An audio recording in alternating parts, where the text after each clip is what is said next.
आज के इस गहरे विश्लेषण में हम एक ऐसी यात्रा पर निकलने वाले हैं जो सीधे 2000 साल पुराने जैन ज्ञान को हमारी आज की मॉडर्न लाइफ की समस्याओं से जोड़ती है।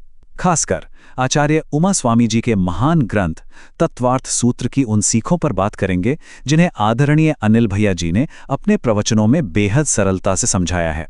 यह सिर्फ कोई थियोरेटिकल चर्चा नहीं है, बल्कि हमारी रोजमर्रा की जिंदगी का एक बिल्कुल सटीक आईना है। चलिए शुरू करते हैं। इन मूल ग्रंथों की गहराई में उतरने से पहले एक बेहद आदरपूर्ण मंगलाचरण से शुरुआत करना जरूरी है। मंगलम भगवान विरो, मंगलम गौतमो गणी। ये प्रार्थना उस सम्मान और पवित्रता की नींव रखती है जिस पर यह पूरा ज्ञान टिका है।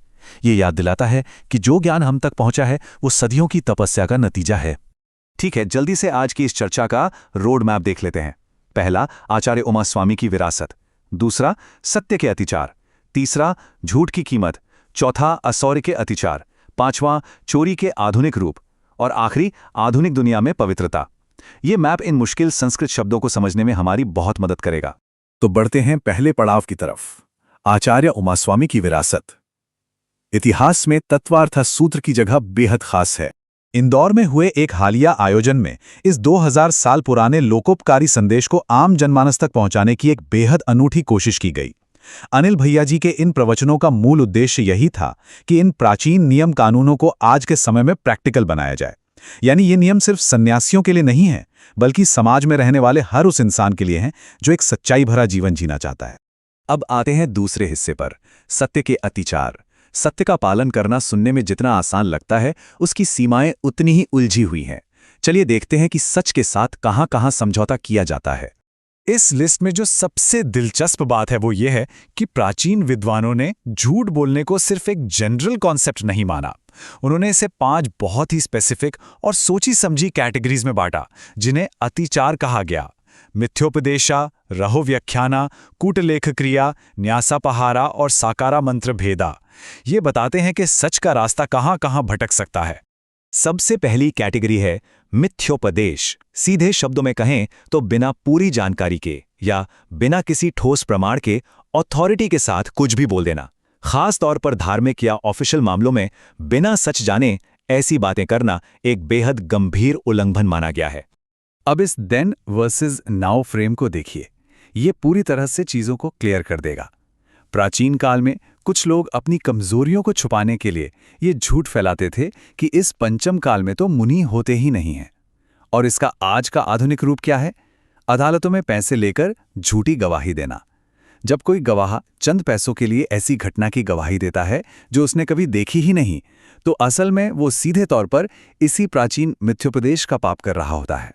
तीसरा भाग, झूठ की कीमत। यहां कहानी थोड़ी गंभीर हो जाती है, क्योंकि एक झूठ के परिणाम कभी छोटे नहीं होते। ये 500 सिर्फ एक नंबर नहीं है। इतिहास की एक बेहद दर्दनाक घटना है जहां 500 मुनियों को कोलू में पेलकर मार डाला गया। क्यों? सिर्फ इसलिए क्योंकि एक व्यक्ति ने उनके खिलाफ झूठी अफवाह फैलाई थी।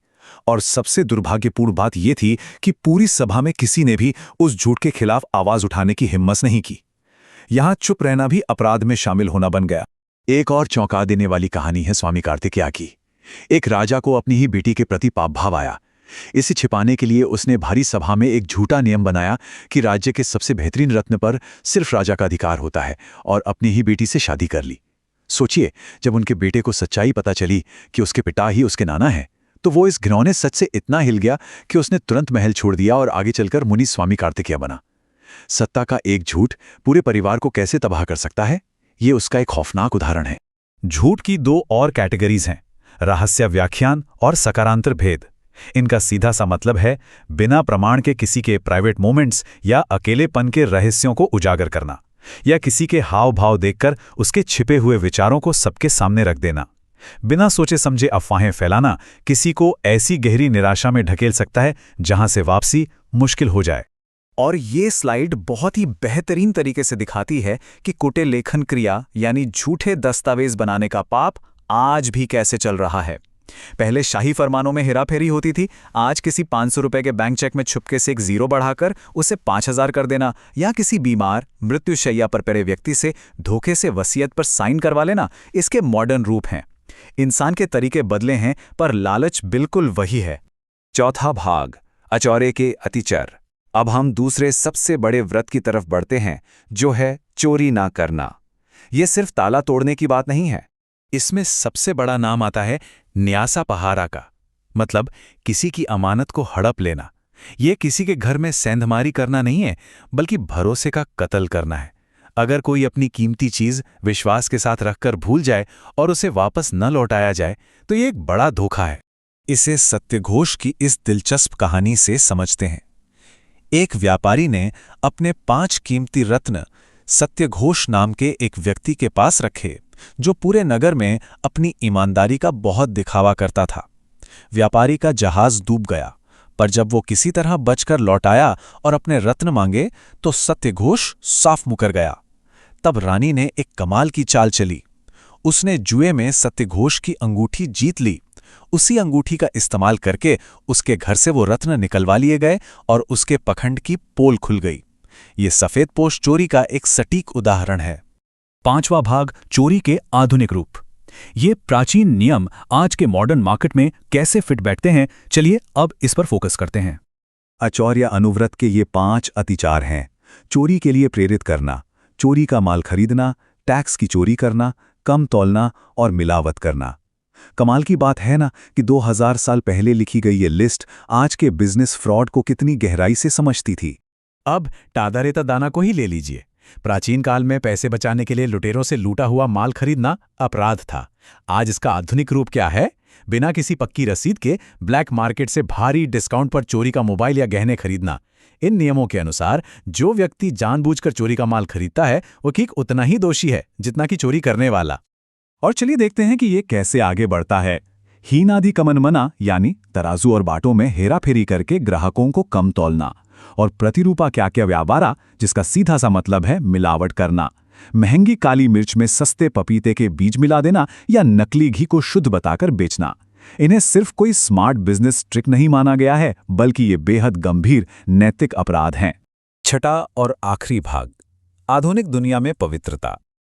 तो फिर इस आधुनिक दुनिया में जहां हर तरफ छल कपट है, इन प्राचीन सिद्धांतों का आज क्या इस्तेमाल है? इन सभी सीखों के पीछे एक बहुत ही गहरा संदेश छिपा है।